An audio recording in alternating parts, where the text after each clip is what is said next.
tumbuhan yang meliputi gerak seismonasti pada tumbuhan putri malu.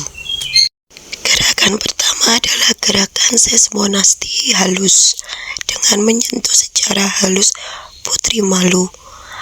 Lalu kita tunggu selama kurang lebih 3 menit untuk melihat putri malu terbuka seperti semula.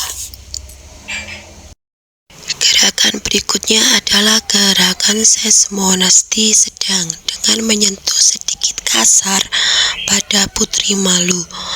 Lalu kita tunggu selama kurang lebih 2 menit, maka putri malu akan terbuka dengan sempurna seperti tadi.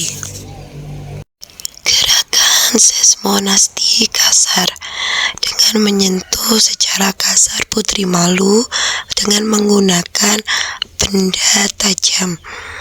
Kita tunggu selama kurang lebih 5 menit, maka putri malu sudah bisa terbuka secara lebar seperti tadi.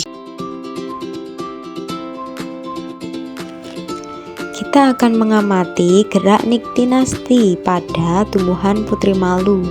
Di sini kita akan menggunakan ember sebagai penutupnya.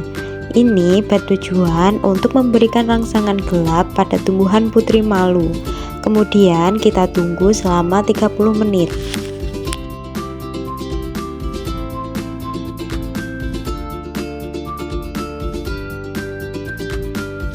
Baik, kita sudah menunggu 30 menit. Kita akan amati apa yang terjadi pada tumbuhan putri malu ini.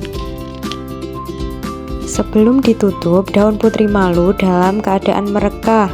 Dan setelah ditutup selama 30 menit, ternyata tumbuhan putri malu melakukan gerak niktinasti, yaitu gerakan yang terjadi sebagai respon terhadap rangsangan gelap atau perubahan siang dan malam. Seperti yang kita lihat, tumbuhan putri malu menutup daunnya walau tanpa disentuh. Nah, itulah yang disebut gerakan niktinasti.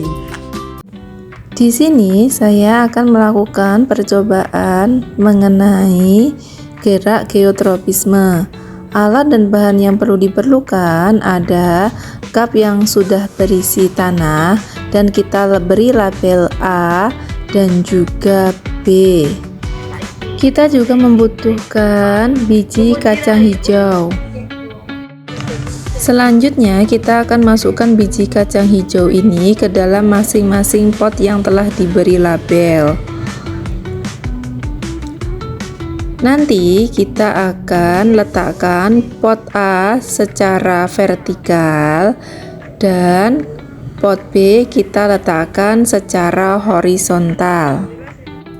Di sini pot A akan kita letakkan secara vertikal dan juga pot B akan kita letakkan secara horizontal. Baik, ini adalah hasil percobaan kami setelah 7 hari masa pertumbuhan. Ini ada pot A yang kita letakkan secara vertikal dan pot B yang kita letakkan secara horizontal. Nah, percobaan ini berkaitan dengan gerak geotropisme, yang mana gerak geotropisme itu adalah gerak tumbuhan yang dipengaruhi oleh gravitasi bumi. Perlu diketahui bahwa pot yang kita letakkan secara vertikal, maka batangnya akan tumbuh ke atas dan akarnya tetap berada di bawah. Nah, demikian juga pot B yang kita letakkan secara horizontal. Tumbuhannya batangnya tetap ke atas dan akarnya tetap berada di bawah. Nah, ini dinamakan gerak geotropisme, yang mana gerak tumbuhan itu selalu dipengaruhi sama gravitasi bumi.